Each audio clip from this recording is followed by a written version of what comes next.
Вчера бывший президент Трамп встречался с президентом Зеленским и пообещал, что если он будет избран, если он победит на выборах в ноябре, то он быстро решит вопрос войны. Какие ваши комментарии по этому поводу и что вы думаете по поводу этой встречи? Благодарю вас. Как я понимаю, господин Трамп говорил какое-то время назад, несколько месяцев назад, что ему потребуется 24 часа. Сейчас уже иная формулировка. Ну, знаете, мы будем рады любым инициативам, которые приведут к желаемому результату. Результат может быть только один.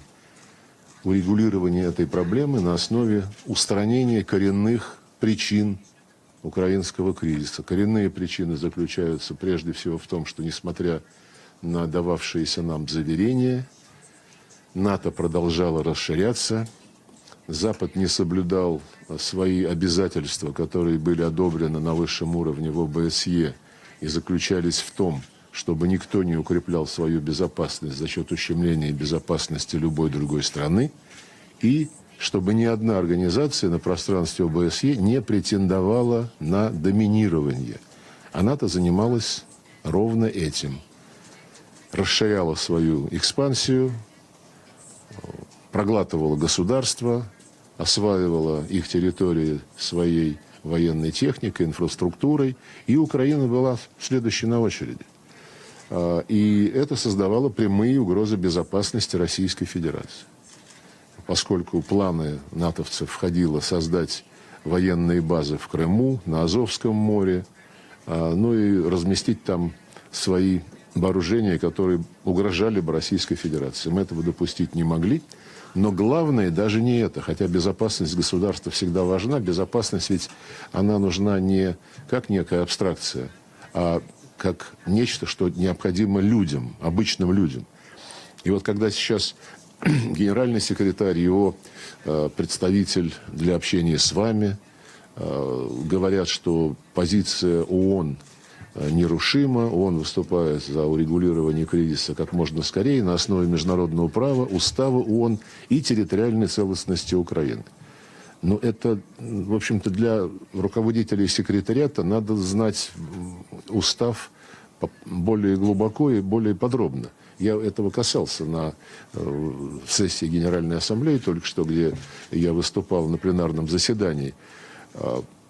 Есть вот самое главное для меня в этом уставе, и, судя по всему, отцы-основатели считали так же, поскольку в самой первой статье провозглашена необходимость уважать право каждого человека, независимо от расы, пола, языка и религии. Наши западные коллеги, которые по любому поводу и без всякого повода права человека выдвигают на первый план, в том числе сделали все, чтобы в так называемом пакте будущего эти права были гипертрофированы, вынесены чуть ли не на первый план. И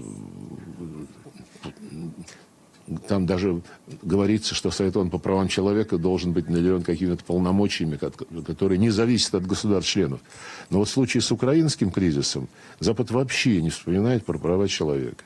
А вот я процитировал вам необходимость уважать права каждого человека, независимо от языка и религии, и напомнил сегодня Генеральной Ассамблее, что русский язык истреблен законодательно на Украине от раннего детского образования вплоть до университетов, в средствах массовой информации. Все средства на русском языке либо изгнаны из Украины, либо закрыты.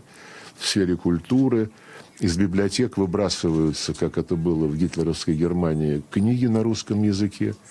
Ну и совсем недавно принят закон, которым запретили каноническую украинскую православную церковь. Вот права этих, причем в Конституции Украины до сих пор записано, что государство обеспечивает права русского и других национальных меньшинств, включая образование и так далее. Но вот никак не получается нам получить ответ ни у Запада, ни у генерального секретаря. Почему молчат-то все, когда столько инициатив плавает сейчас о подходах к урегулированию?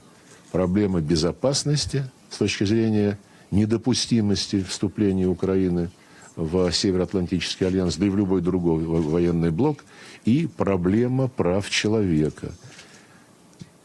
Дело не в территориях, как вот того просит Зеленский, отдайте нам территории по границам 1991 года. Мы не про территории, мы про людей, которые столетиями жили, осваивали эти земли, строили заводы, строили дороги, корабли и многое другое. Вот каковы истинные причины. Если у господина Трампа получится отменить эти законы, о которых мы говорим, это уже будет шаг вперед. Это сделать проще простого. Взять и проголосовать. Но есть еще и один момент, который сейчас тоже никто не упоминает. На нем президент Путин не раз заострял внимание. Там же действует указ Зеленского о запрете переговоров с Россией. Поэтому как они собираются налаживать процесс, я даже не могу спекулировать. Но наша позиция предельно ясна, и надо устранять коренные причины. Все о них знают.